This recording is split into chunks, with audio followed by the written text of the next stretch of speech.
Let me put a hard question to you right at the start. Imagine a drug operation that flooded America with an addictive opioid for 25 years.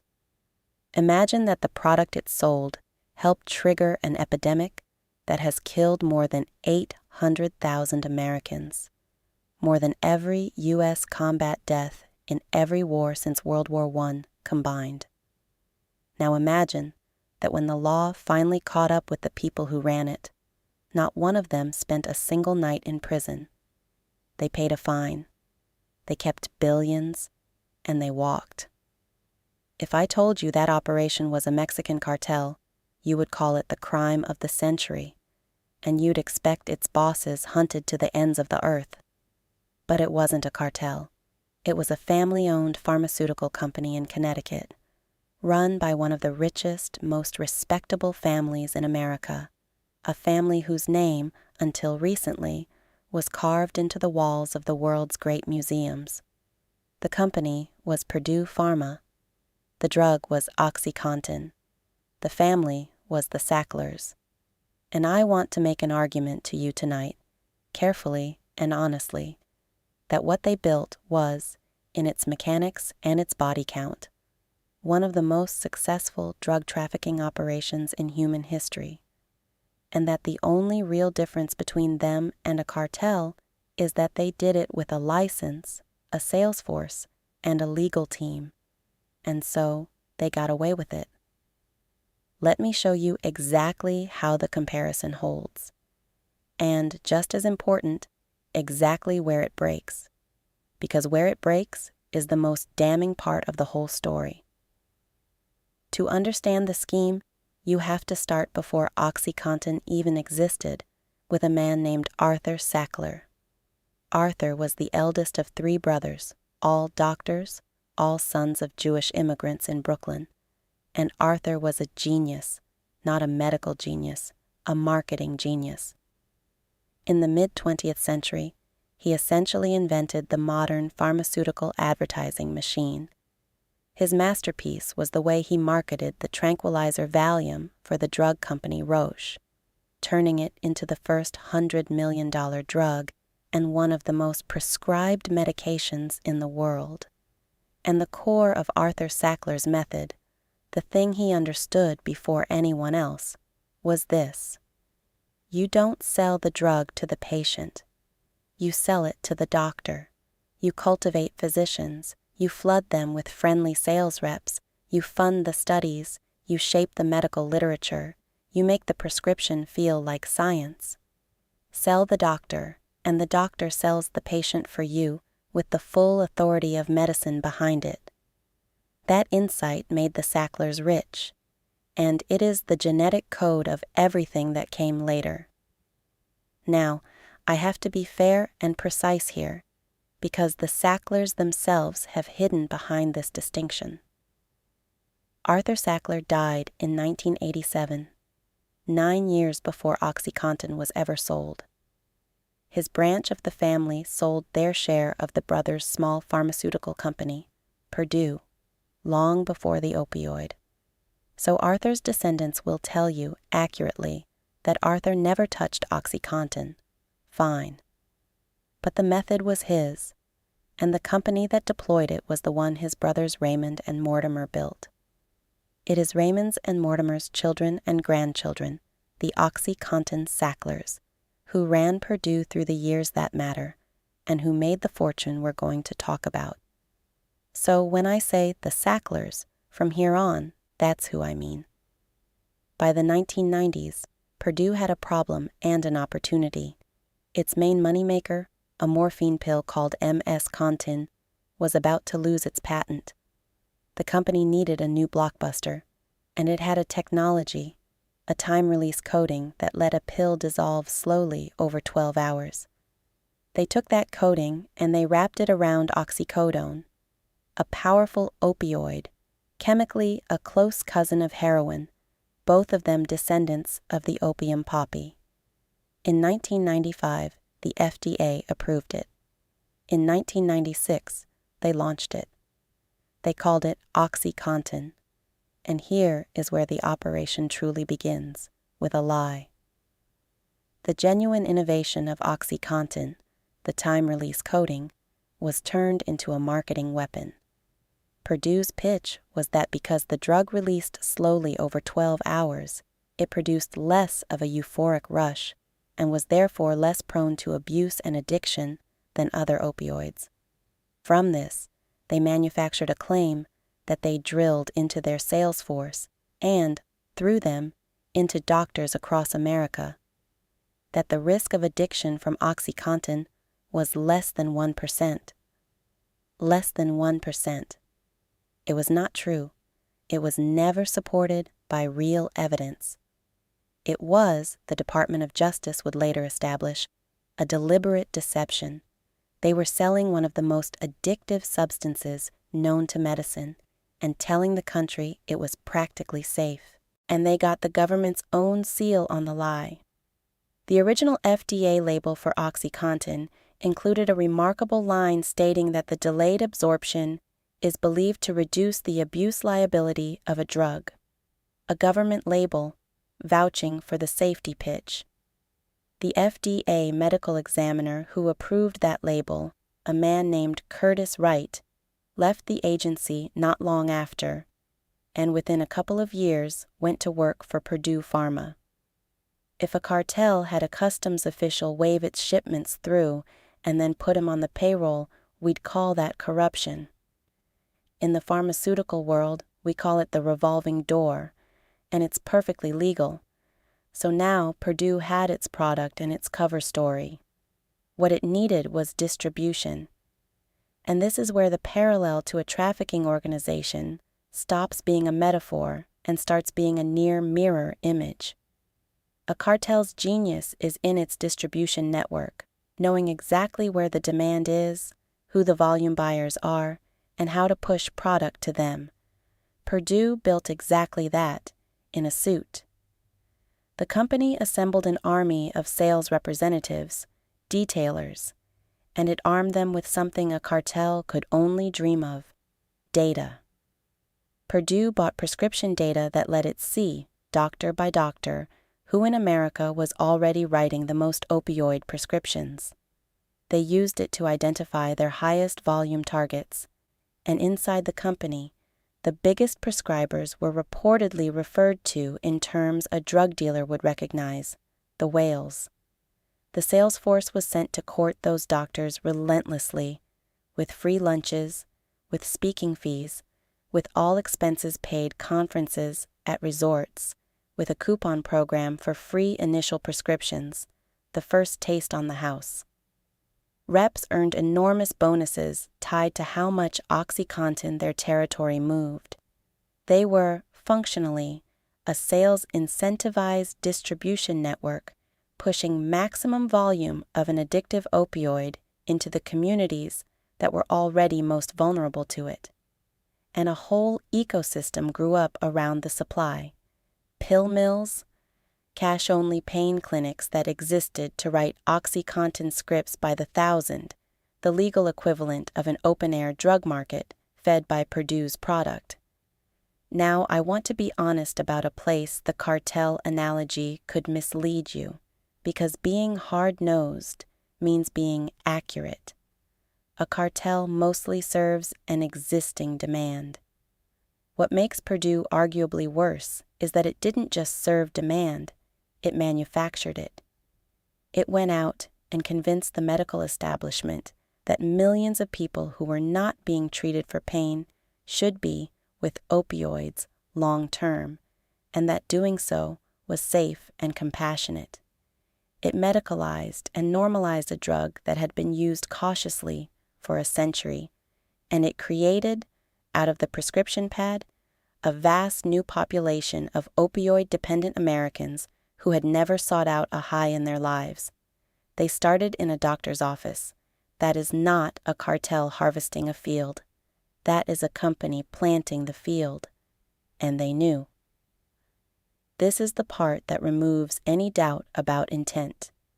Internal documents and emails, pried loose by lawsuits and investigators, show that Purdue and members of the Sackler family were aware, early and clearly, that OxyContin was being widely crushed, snorted, and injected, that it was being abused, and that people were getting addicted and dying. And how did the leadership respond? Not by pulling back. In one notorious email, Richard Sackler, a son of Raymond and a driving force behind OxyContin, wrote that the company should hammer on the abusers in every way possible, that they are the culprits and the problem, that they are reckless criminals. Read that again. As their product addicted and killed Americans, the family's instinct was to blame the dead and the dying, to recast the victims of their drug as the criminals. That is the exact moral logic of a trafficker. It's not my product that's the problem. It's the weak people who can't handle it. So let's talk about the body count, because that's where this stops being a business story and becomes a mass casualty event. OxyContin did not kill 800,000 people by itself, and I won't tell you it did. That would be dishonest, and the truth is bad enough.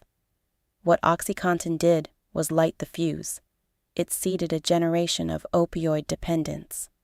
And then the predictable thing happened. As authorities cracked down on pill mills, and as Purdue eventually reformulated the pill to make it harder to crush, millions of people who were already addicted by a prescription, found the pills harder or more expensive to get.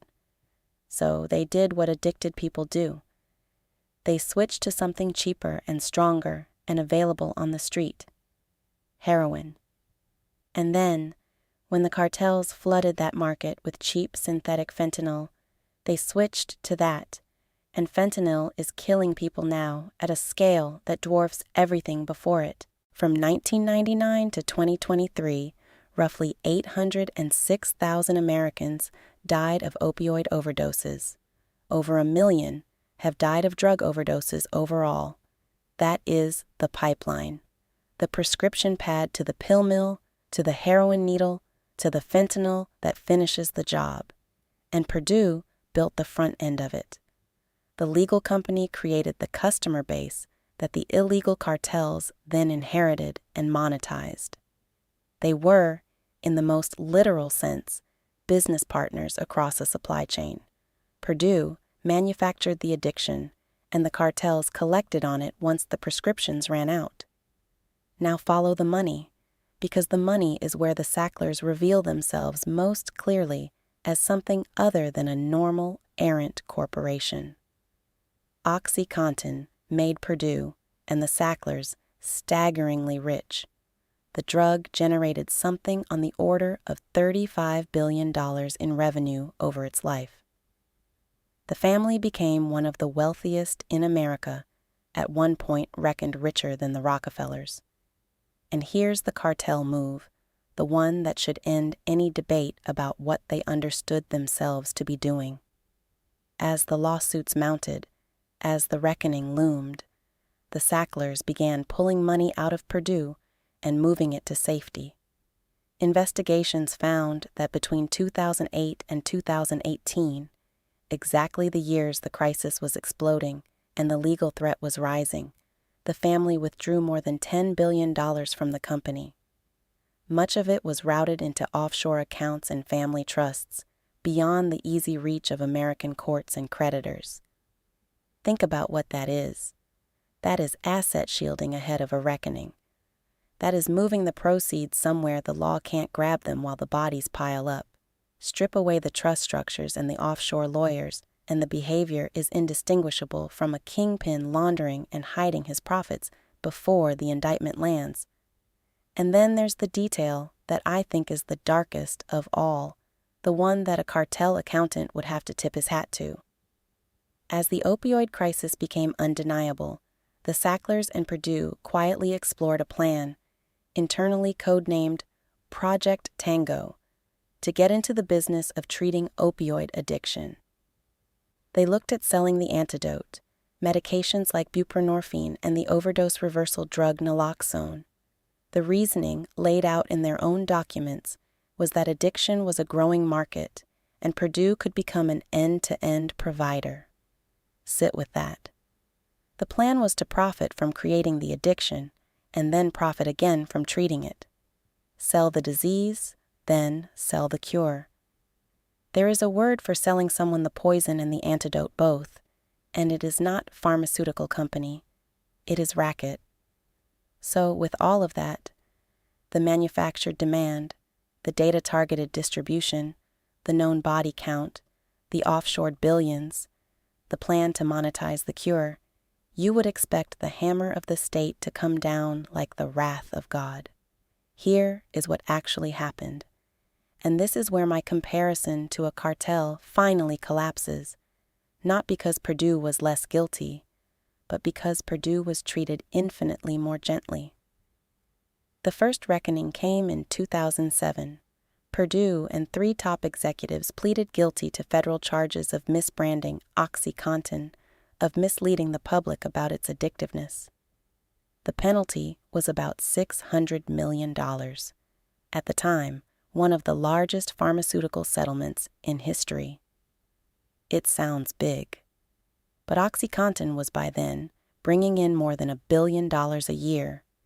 The fine was a fraction of a single year's revenue from the drug. It was, in the coldest accounting terms, a cost of doing business, a toll paid to keep the operation running. And the 3 executives who pleaded guilty? No prison, probation and community service. Not one person spent a day behind bars. And critically, the Sackler family was not charged at all, and the company kept right on selling OxyContin. Sales actually kept climbing in the years after. The state had looked at the operation, slapped it with a fine smaller than its annual take, and waved it back onto the street. Picture the parallel. Imagine El Chapo gets caught, pays a fine equal to a few months of profit, his lieutenants get community service, the boss isn't charged, and the cartel keeps shipping. You can't imagine it, because it would never happen. For an illegal drug operation, the punishment is prison and often death. For the legal one, it was an invoice. The fuller reckoning didn't come until the crisis had become a national catastrophe. By 2019, drowning in thousands of lawsuits from states, cities, and Native American tribes, Purdue did the thing American corporations do when the bill comes due. It filed for bankruptcy. And bankruptcy, it turns out, is a beautiful shield. In 2020, Purdue pleaded guilty a second time to federal felonies in a deal valued on paper at over $8 billion. But read the fine print, as you always must with these people. The government agreed not to actually collect the vast majority of it. The real cash was a fraction of the headline. And then came the masterstroke. The proposed bankruptcy plan would have had the Sackler family contribute around $6 billion, money largely drawn from the fortune they'd already extracted. And in exchange, the family would receive sweeping legal immunity, not just for the company.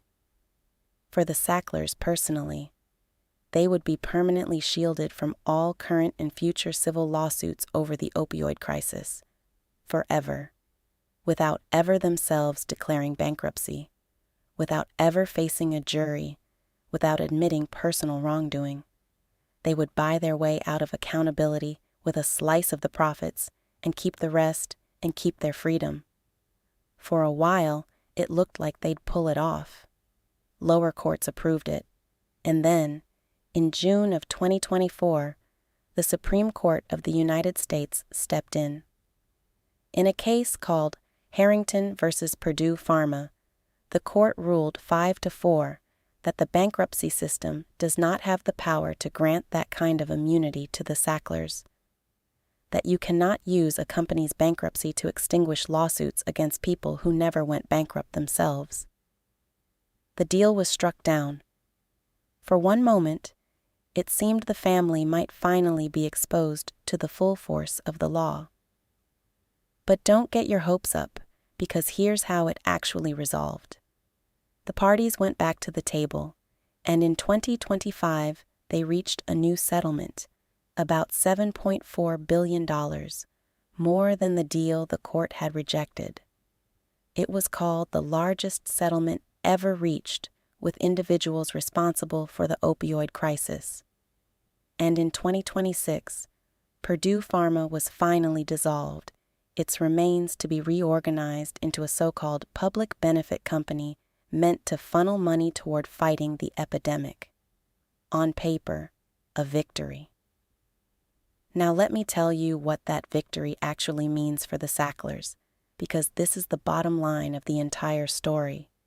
No member of the Sackler family has ever been criminally charged. Not one. They will pay billions over many years on a schedule, but they are paying it out of a fortune built from the very drug in question, and they remain, even after writing those checks, an extraordinarily wealthy family. They never stood trial. They never went to prison. They never even had to make a full admission of personal guilt in a courtroom. The New Deal removed the automatic blanket immunity the court had rejected, but it still works, in practice, by trading money for the end of the lawsuits. The richest, most lethal drug operators in modern American history resolved their accountability the way you'd resolve a contract dispute, with a negotiated payment and a release of claims. The worst thing that has happened to them personally is that their name got scraped off the museum walls. The Met took it down. The Louvre took it down. The Guggenheim, Tate, Tufts, one by one, the institutions that once proudly bore the Sackler name quietly chiseled it away. That is the punishment, social embarrassment. A tarnished brand for 800,000 dead. And that is the whole hard point of comparing them to a cartel. Not to be lurid, but to force the comparison the legal system refuses to make. We have built a world in which the manner of your drug dealing determines the manner of your punishment, and it has nothing to do with how many people you kill. Sell heroin on a corner and kill a few people, and you'll die in a prison cell. Sell a chemically similar opioid from a corporate boardroom with a sales force and a data operation and 100 lawyers, kill 100,000 times as many, and you'll pay a fine, keep your fortune, and retire to your estates. The cartel kingpin and the pharmaceutical heir trafficked in the same molecule and the same misery. One is in a concrete box under 23-hour lockdown for the rest of his life. The other is comfortable, free, and richer than you will ever be. The law came for the poor dealer with handcuffs and for the rich one with a settlement conference. If you want to know who our system is actually built to punish, the Sacklers are the answer, written in 800,000 graves. I want to leave the numbers behind for a second because 800,000 is too big to feel, and that bigness is exactly how the people responsible disappear behind it. So make it one person, a teenager who broke a wrist playing ball and got a 30-day OxyContin prescription and was an addict before the cast came off. A construction worker with a bad back who did everything his doctor told him and lost his job, his family, and finally his life to a needle he never imagined touching. A mother. A nurse. A kid in a town the cameras never visit. Each one started not in an alley, but in an exam room, trusting a doctor who was trusting the science, which had been bought and bent by a family selling a lie for $35 billion. They were not the abusers, whatever Richard Sackler wrote. They were the product's intended market, used up and discarded, and then blamed for their own deaths to protect the brand. The Sacklers tried to be remembered as patrons of art and science, their name in gold on marble. Instead, history is going to remember them as what the evidence shows they were. The family that ran the most lucrative, most lethal, and most legally untouchable drug operation America has ever seen, and proved once and for all that if you're rich enough and respectable enough, you can deal death by the 100,000 and pay for it with a fine. Say the victims' names, The Sacklers spent a fortune making sure you'd remember theirs. The least we can do is remember whose lives paid for it. Thank you for sitting with me here in the quiet dark. If this story made you angry, good. Stay angry. Learn more, share it, and don't let them buy the silence.